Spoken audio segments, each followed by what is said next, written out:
আজকে ক্লাস 12 এর আমরা ইভিএস পড়ছি। আজকে আমরা ক্লাস 12 এর ইভিএস পড়ব।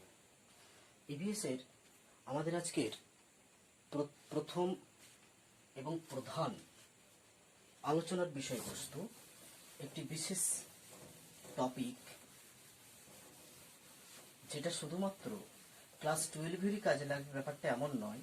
এটা ক্লাস 11 এর ছেলেমেয়েরা সাথে সাথে ক্লাস 12 এরও ক্লাস 10 এরও ছেলেমেয়েরা দেখতে পারো।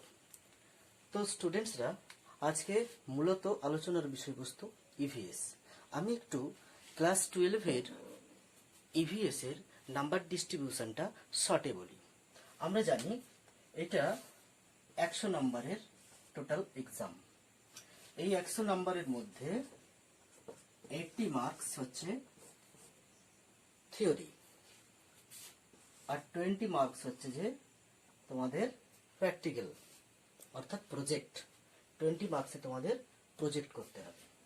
আবার এই 80 মার্কসের মধ্যে তোমাদের 40 মার্কস থাকবে শর্ট প্রশ্ন, শর্ট অর্থাৎ এমসিকিউ অ্যান্ড এসএকিউ।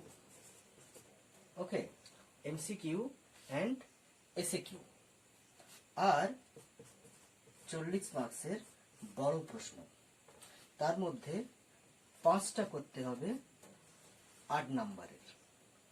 এই 8 নাম্বারটা পুরোপুরি 8 নাম্বার সাধারণত পড়ে না, সাধারণত 4+4 বা 5+3 বা 6+2 এইভাবে ভেঙে ভেঙে পড়ে।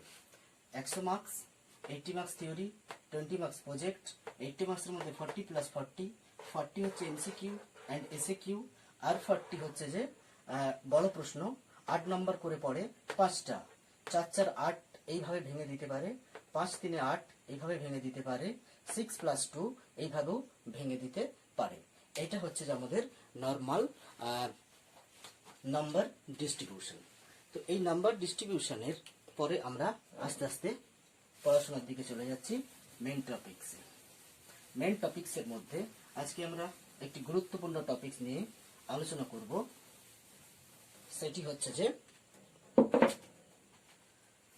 আমরা আজকে আলোচনা করছি green house effect. Green house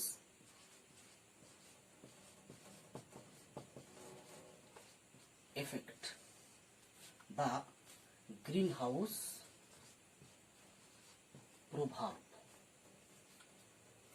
তো গ্রিন হাউস এফেক্ট বা গ্রিন হাউস প্রভাব কি এবং কেন, আজকের আলোচনার বিষয়বস্তু গ্রিন হাউস এফেক্ট।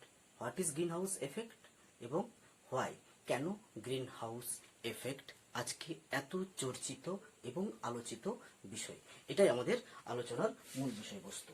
তাহলে greenhouse effect. Greenhouse এফেক্টে আমরা সর্বপ্রথম যেটা আলোচনা করব সেটা হচ্ছে যে পয়েন্ট এ। পয়েন্ট এতে আমরা একটা ইন্ট্রোডাকশনে আসছি। ইন্ট্রোডাকশন।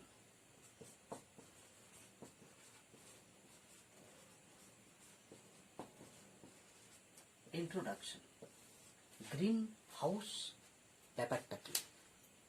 গ্রিন হাউস ব্যাপারটা কি না, গ্রিন হাউস আসলে এটা একটা কৃষি প্রযুক্তি। এই কৃষি প্রযুক্তি ব্যবস্থাপনায় কি করা হয় না, একটা গ্লাস হাউস নির্মাণ করা হয়, কাঁচের ঘর। এই কাঁচের ঘর প্রস্তুতির মাধ্যমে কি করা হয়, ওই কাঁচের ঘরের ভেতরে কিছু শাক সবজি চাষাবাদ করা হয়। কথা হচ্ছে কাঁচের ঘরের প্রয়োজন হচ্ছে কেন, হলো কেন?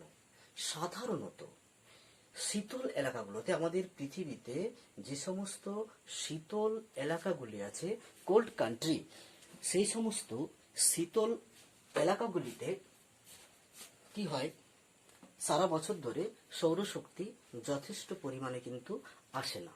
যেটা আমাদের এই সমস্ত এলাকায় অর্থাৎ ট্রপিক্যাল কান্ট্রিগুলোতে, ক্রান্তীয় অঞ্চলে সৌরশক্তি যেমন যথেষ্ট যোগান আছে, কিন্তু শীতল নাতিশীতোষ্ণ অঞ্চলগুলোতে সৌরশক্তির যথেষ্ট অভাব থাকে সারা বছর ধরে, কারণ সূর্য সারা বছরই সেখানে তির্যকভাবে কিরণ দেয়, কখনোই লম্বভাবে কিরণ দেয় না।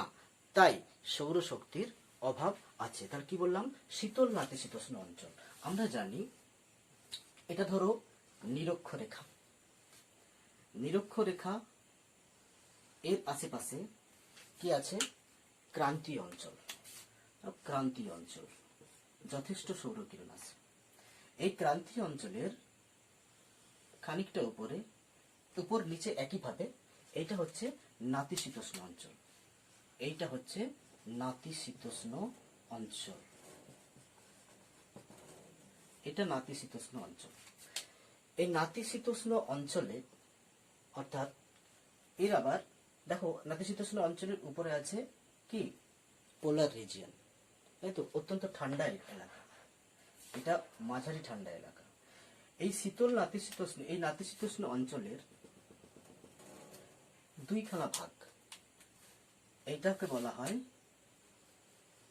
উষ্ণ নাতিশীতোষ্ণ, আর এইটা হচ্ছে শীতল নাতিশীতোষ্ণ। প্রধানত সমস্যা হচ্ছে এই শীতল নাতিশীতোষ্ণ অঞ্চলগুলিতে। এই শীতল নাতিশীতোষ্ণ অঞ্চলগুলিতে, শীতল নাতিশীতোষ্ণ অঞ্চলে সূর্য যেহেতু সারা বছরই তির্যকভাবে কিরণ দেয়, লম্বভাবে কিরণ কিন্তু এখানে দেয় না, তাই সৌরশক্তির যথেষ্ট অভাব থাকে। সেই কারণে এই সমস্ত অঞ্চলগুলিতে কি করা হয়? চাষাবাদ, মূলত শাক সবজি চাষ করার জন্য এক টেকনোলজি, একটি প্রযুক্তি, কৃষি প্রযুক্তির ব্যবহার করা হয়। সেটিকেই বলা হচ্ছে যে গ্রিন হাউস। এই গ্রিন হাউসে কি করা হয় না, একটা কাচের ঘর নির্মাণ করা হয়। এইভাবে ধরো কাঁচ দিয়ে ঘেরা থাকে। এখানে বাতাস চলাচল এবং জলসেচের উপযুক্ত ব্যবস্থা থাকে, কারণ গাছে জলও চাই, হ্যাঁ, আর তাপমাত্রা তো চাই। তা এই কাচের ঘরগুলোকে শীতল নাতিশীতোষ্ণ অঞ্চলে অন্যতম, তার মধ্যে যেমন ইংল্যান্ড, নেদারল্যান্ড, এই সমস্ত এলাকাগুলোই, শীতল এলাকাগুলোতে এই ধরনের, এছাড়া এখন বিশ্বের আরো অনেক জায়গায় হয়, হ্যাঁ, তবে মূলত শীতল নাতিশীতোষ্ণ অঞ্চলগুলোতে এর গুরুত্বটা বেশি। তো কাচের ঘর নির্মাণ করা হচ্ছে।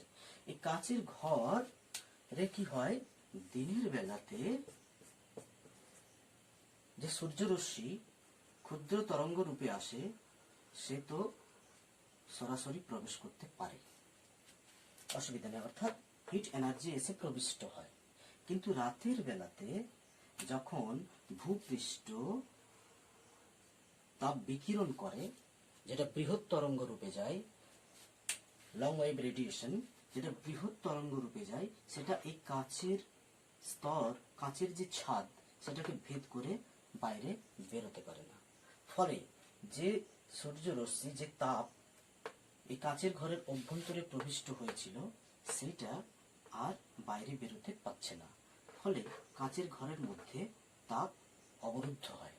ফলে আর্টিফিশিয়ালি, কৃত্রিমভাবে এখানে একটা পরিবেশ, একটা অ্যাটমসফিয়ার, একটা পরিবেশের সৃষ্টি করা হয়, যা এর ভিতরে শীতল এলাকাগুলোতে শাক সবজি চাষে বিশেষ উল্লেখযোগ্য এবং গুরুত্বপূর্ণ ভূমিকা রাখে। দেখা গেছে শীতল এলাকাগুলোতে বাইরে যখন 2 ডিগ্রি সি টেম্পারেচার থাকে, ঠিক একই সময়ে কাচের ঘরের ভেতরে প্রায় 38 ডিগ্রি পর্যন্ত টেম্পারেচার করা আর্টিফিশিয়ালি সম্ভব। ফলে এই টেম্পারেচারে যে সমস্ত শাক সবজিগুলো ন্যাচারালি ফলে, সেইগুলো এই কাচের ঘরের ভেতরে তুলনামূলকভাবে এভাবে একদম ন্যাচারালি না হলেও আর্টিফিশিয়ালি অনেকটাই কিন্তু সেই শাকসবজিগুলো জলসেচ এবং বায়ু চলাচলের উপযুক্ত ব্যবস্থার মাধ্যমে চাষাবাদ করা সম্ভব হচ্ছে। এটাই হচ্ছে গ্রিন হাউস ফার্মিং, সবুজ ঘর বা সবুজদের জন্য ঘর, সবুজের জন্য ঘর। এখানে সবুজ বলতে শস্য, শাকসবজিকেই মূলত বোঝানো হয়েছে। গ্রিন হাউস আসলে একটা ফার্মিং টেকনোলজি, কৃষি ক্ষেত্রে ব্যবহৃত একটি প্রযুক্তি, যা শীতল নাতিশীতোষ্ণ দেশগুলোতে যথেষ্ট শাকসবজি উৎপাদনে উপকার লাভ করেছে। তো এই ব্যাপারটার সাথে আমাদের আলোচনার কি সম্পর্ক, সেটা আমরা আস্তে আস্তে জানছি। আপাতত ইন্ট্রোডাকশনে আমরা ক্লিয়ার। গ্রিন হাউস বলতে কি বুঝছি, ইন্ট্রোডাকশন হলো। নেক্সট পয়েন্ট বি তে আসছি। পয়েন্ট বি,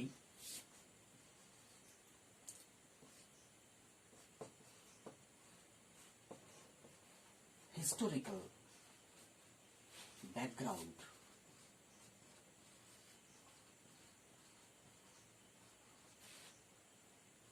অর্থাৎ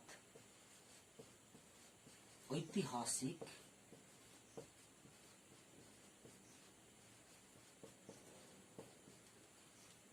পটভূমি। ঐতিহাসিক পটভূমি, গ্রিন হাউস এফেক্টের সাথে ঐতিহাসিক পটভূমি কিভাবে আমরা আলোচনা করতে পারি, ব্যাপারটা কি না। ঐতিহাসিক পটভূমিতে গ্রিন হাউস এফেক্টের আলোচনা করতে গেলে আমাদের সবার প্রথমে আসতে হবে পয়েন্ট ওয়ানে। সবার প্রথমে আমরা চলে যাব রোমান যুগে। রোমান যুগ ইউরোপের একটা বিখ্যাত যুগ। তো এই রোমান যুগে, অর্থাৎ আমি যে একটু আগে গ্রিন হাউস ফার্মিং টেকনোলজি, যে কৃষি প্রযুক্তির কথা বললাম, তা আধুনিক কালে তো বহুল ব্যবহৃত এবং যথেষ্ট উন্নত। তার মানে এই নয় যে এই গ্রিন হাউস টেকনোলজি একদমই আধুনিক কালের, না, ব্যাপারটা তা না। বরং রোমান যুগের সময়কালেও এইভাবে কাঁচের ঘর নির্মাণ করে, আর্টিফিশিয়াল অ্যাটমসফিয়ার তৈরি করে, সেখানে কৃত্রিম পরিবেশ সৃষ্টি করে, সেখানে তুলনামূলকভাবে উষ্ণ অঞ্চলের শাকসবজি চাষ করার প্রচেষ্টা কিন্তু হয়েছে, বা এই প্রথা এই সময়কাল থেকেই প্রচলিত ছিল। এটাই রোমানের সাথে গ্রিন হাউস ব্যাপারটার সম্পর্ক। 2.2 আসছি আমরা 13th সেঞ্চুরি। 13th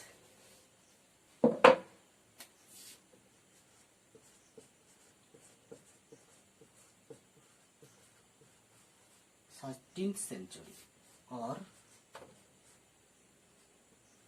ত্রয়োদশ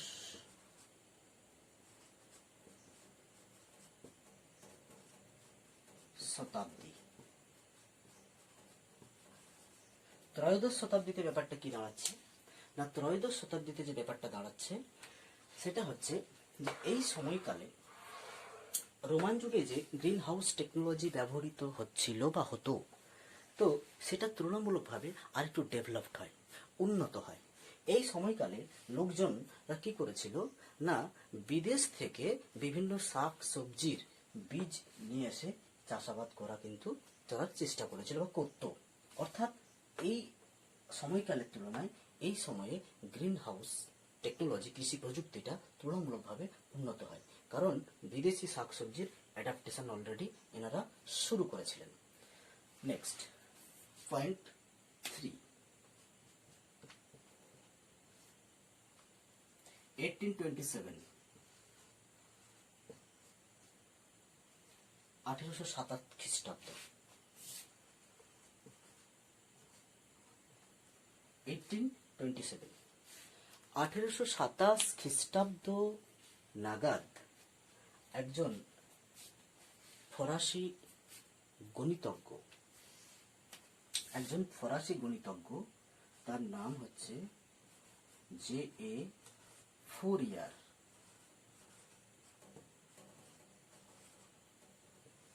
জে.এ. ফুরিয়ার তিনি বলেন যে আমাদের পৃথিবীর যে গড় তাপমাত্রা আস্তে আস্তে বৃদ্ধি পাচ্ছে, তার পিছনে পৃথিবীর বায়ুমণ্ডলের অবদান যথেষ্ট বেশি। অর্থাৎ পৃথিবীর বায়ুমণ্ডল এর জন্য যথেষ্ট দায়ী। বায়ুমণ্ডলের কারণেই পৃথিবী পৃষ্ঠের তাপমাত্রা বৃদ্ধি পাচ্ছে, কথা বলেন একজন ফরাসি ফ্রেঞ্চ ম্যাথমেটিশিয়ান জে.এ. ফুরিয়ার। নেক্সট, পরের হিস্ট্রি।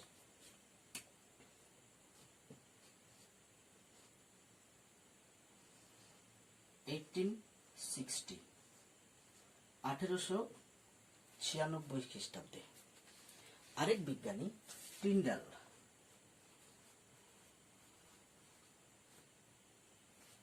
ওকে, তিনিও জন টিন্ডাল তিনি বলেন যে পৃথিবী পৃষ্ঠের যে গড় তাপমাত্রা বৃদ্ধি পাচ্ছে তাতে বায়ুমণ্ডলের অবদান তো যথেষ্টই, তবে এই বায়ুমণ্ডলের মধ্যে অবস্থিত তিনি দুটি গ্যাসকে দায়ী করেন। একটা হচ্ছে CO2 আর একটা হচ্ছে H2O, অর্থাৎ জলীয় বাষ্প আর কার্বন ডাই অক্সাইড।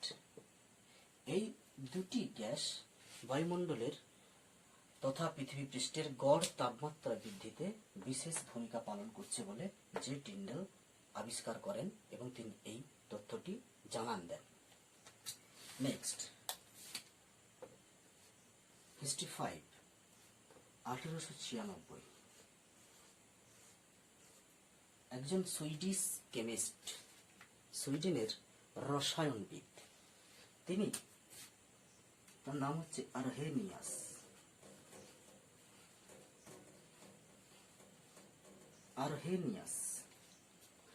বলতে পারি আমরা আরহেনিয়াস।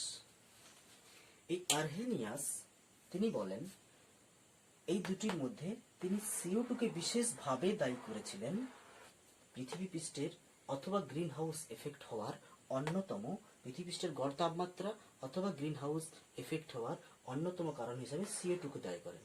তবে এই CO2 তিনি বলেন যে মনুষ্য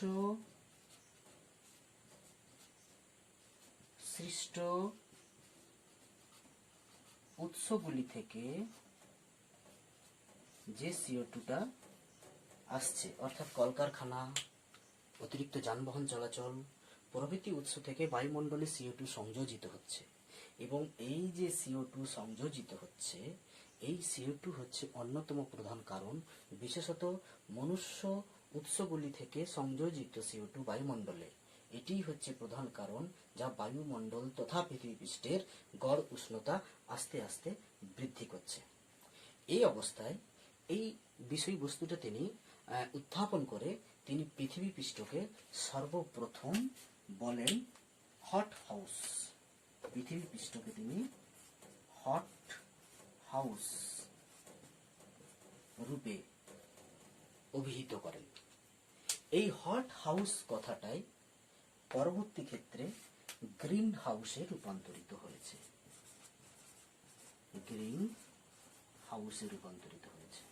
হট হাউস যেটা আরহেনিয়াস বলেছেন, এই হট হাউস কথাটা পরে পরে গ্রিন হাউস নামে অধিক প্রচলিত হয়েছে। এই গ্রিন হাউস কথাটা আবার প্রায়শই গ্লোবাল ওয়ার্মিং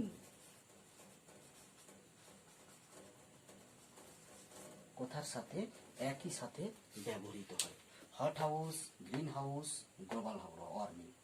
আসলে আরহেনিয়াস সমগ্র পৃথিবীকে একটা গ্রিন হাউসের সাথে সর্বপ্রথম তুলনা করেছিলেন।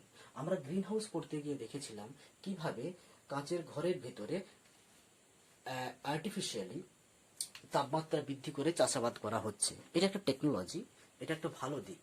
ঠিক অনুরূপভাবে বায়ুমণ্ডলে বিভিন্ন গ্রিন হাউস গ্যাস, যথা যেমন একটু আগে বলছিলাম, এই যে বিশেষ করে কার্বন ডাইঅক্সাইড এর পরিমাণ বেড়ে যাওয়ার জন্য পৃথিবী পৃষ্ঠ থেকে রাত্রিবেলা সন্ধ্যেবেলায় যে তাপমাত্রা বিকিরিত হয় সেটা মহাশূন্যে আর ফিরে যেতে পারে না, ফলে বায়ুমণ্ডলের মধ্যেই আবদ্ধ হয় এবং দৈনন্দিন পরে পরে দীর্ঘ সময় ধরে বায়ুমণ্ডলের গড় তাপমাত্রা আস্তে আস্তে বৃদ্ধি পেয়েছে। অ্যাকচুয়ালি এটাই হচ্ছে গ্রিন হাউস এফেক্ট।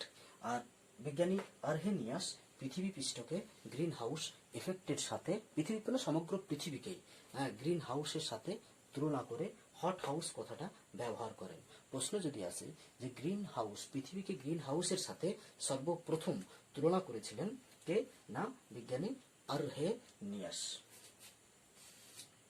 ওকে, একটু দেখে নাও। এটা হচ্ছে হিস্টোরিক্যাল ব্যাকগ্রাউন্ড। এই পোর্শনটাই আমরা আলোচনা করেছি গ্রিন হাউস টেকনোলজির ক্ষুদ্র হিস্ট্রি, আর এই পোর্শনটাই আমরা আলোচনা করেছি গ্রিন হাউস এফেক্টের একটা হিস্ট্রি।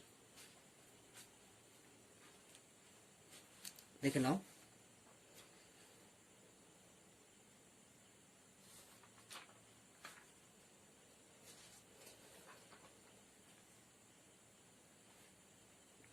হলো। এরপরে আমরা চলে যাচ্ছি point C.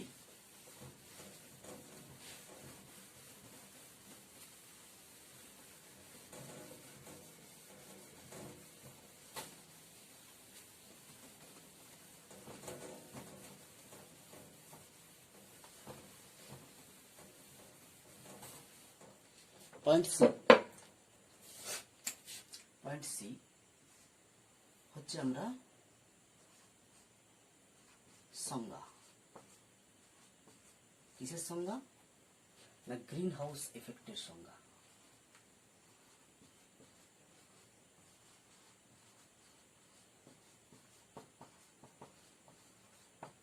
Green house effect বলতে আমরা কি বুঝি?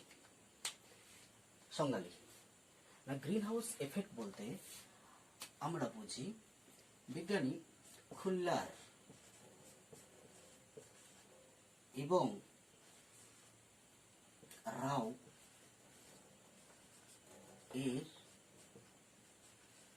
মতে,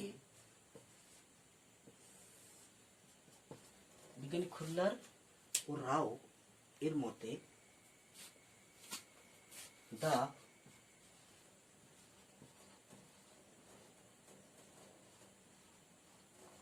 greenhouse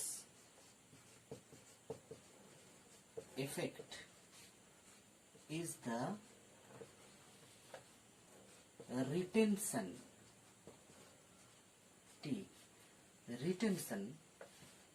of heat in the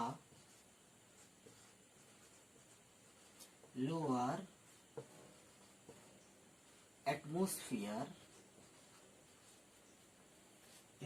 atmosphere due to the absorption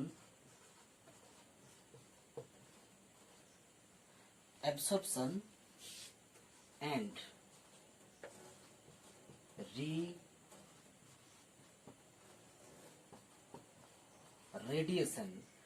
re-radiation by clouds and certain gases.